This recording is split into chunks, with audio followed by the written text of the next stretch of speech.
নবীজি সাল্লাল্লাহু আলাইহি ওয়াসাল্লাম বলেন, আখরাল্লাহু লাহু 99 রাহমাহ। আল্লাহ রাব্বুল আলামিন তার কাছে বাকি 99টা রহমত সংরক্ষণ করে রাখছেন। কেন? নবীজি বলেন, ইয়াগফিরু বিহি ইবাদাহু ইয়াউমাল কিয়ামাহ। আল্লাহ রাব্বুল আলামিন কিয়ামতের দিন বাকি 99 ভাগ দয়া রহমত দিয়ে তার গুনাহগার উম্মতগুলোকে আল্লাহ মাফ করে দিবে। তাআলা তার বান্দাকে কত ভালোবাসে এটা দুনিয়ার কোনো ক্যালকুলেটর কম্পিউটার দিয়ে নির্ণয় করা সম্ভব নয়। হাদিসের মধ্যে আসছে, রাসূলুল্লাহ সাল্লাল্লাহু আলাইহি ওয়াসাল্লাম বলেন, ইন্না লিল্লাহি মিআতু রাহমাহ আনজালা মিনহা রাহমাতান ওয়াহিদাতান বাইনাল জিন্নি ওয়াল ইনস। নবীজি সাল্লাল্লাহু আলাইহি ওয়াসাল্লাম বলেন, আল্লাহ তাআলার কাছে 100টা রহমত রয়েছে। আল্লাহ তাআলা ওই 100 রহমত থেকে একটা রহমত দুনিয়ার মধ্যে পাঠিয়েছেন। ওই একটা রহমত আল্লাহ তাআলা মানুষ এবং জিন জাতির মধ্যে বন্টন করে দিয়েছেন। শুধু তাই না, ওই রহমত থেকে আল্লাহ রাব্বুল আলামিন গোটা সৃষ্টিকুলের যত হিংস্র প্রাণী আছে, সামুদ্রিক প্রাণী, স্থলে অবস্থানকারী প্রাণী, সব প্রাণীর মধ্যে আল্লাহ রাব্বুল আলামিন ওই 1 ভাগ দয়া রহমতকে বন্টন করে দিয়েছে।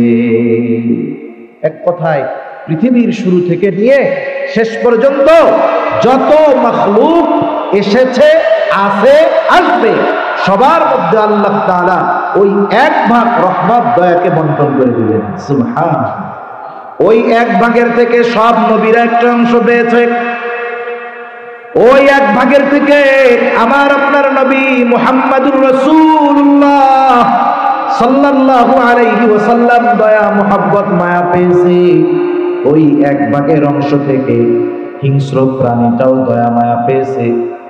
দেখবেন, সাপ যতই হিংস্র হোক না কেন, বলেন তো সাপ তার বাচ্চাকে ভালোবাসে কি বাসে না? বাঘ সিংহ যতই হিংস্র হোক না কেন, ওই হিংস্র বাঘ তার সন্তানকে ভালোবাসে কি বাসে না?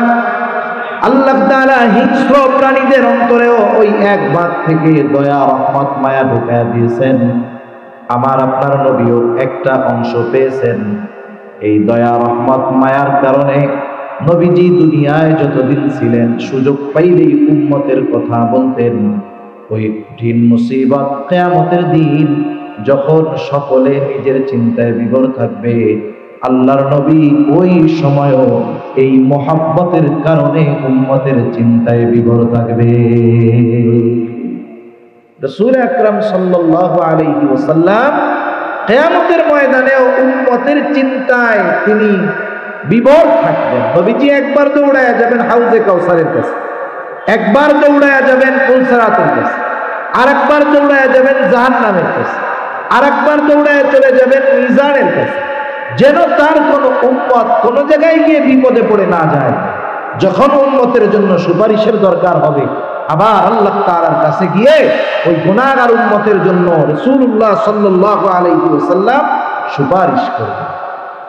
এই 1 ভাগের একটা অংশ নবী পেয়েছেন, তাই হলো উম্মতের প্রতি এত দয়া। নবীজি সাল্লাল্লাহু আলাইহি ওয়াসাল্লাম বলেন, আখরাল্লাহু লাহু 99 রাহমাহ। আল্লাহ রাব্বুল আলামিন তার কাছে বাকি 99টা রহমত সংরক্ষণ করে রাখছেন। কেন?